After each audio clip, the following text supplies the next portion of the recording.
May kontrabanat naman si Vice President Sara Duterte kay Palace Press Officer Undersecretary Attorney Claire Castro. Reaksyon nito ni Duterte matapos nasabihan ni Attorney Castro na siya ang pinagmumulan ng fake news. Sinabi pa ni Castro na tila hindi nagle-level up ang atake ng Vice Presidente sa Administrasyong Marcos. Pero ayon kay Duterte, gayaan niya ng pinsan ni Attorney Castro na si Representative Franz Castro, basura ang mga payag nito laban sa kanya.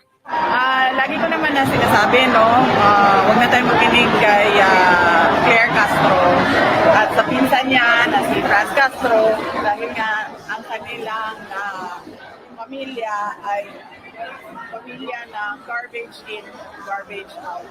So, basura ang lumalabas lagi sa bibig. Mami, mukhang hindi ata, I don't know kung nagigets ni Yusek ang ibig sabihin kasi in-interpret niya yun as regarding to the investigation po sa Prime Water. But ano po ibig sabihin? Di ba sinabi yung garbage in, garbage out? Ang ibig ko sabihin, kailangan ko, ayoko na mag-explain. Ayoko na mag-explain kay Castro kung ano ang ibig ko sabihin.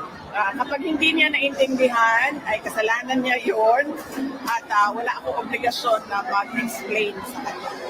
Pero yung timing na ginagawa nila at yung pattern na ginagawa nila sa pamilya namin galing sa administration ay hindi siya lost sa mga kababayan natin na nanonood. Nakikita nila kung ano yung pagdikipit at mga api na ginagawa nila sa kanilang mga kalaban sa politika para tabunan o koberan yung mga kakulangan ng gobyerno at ng administrasyon sa totoong serbisyo na kailangan ng bayan.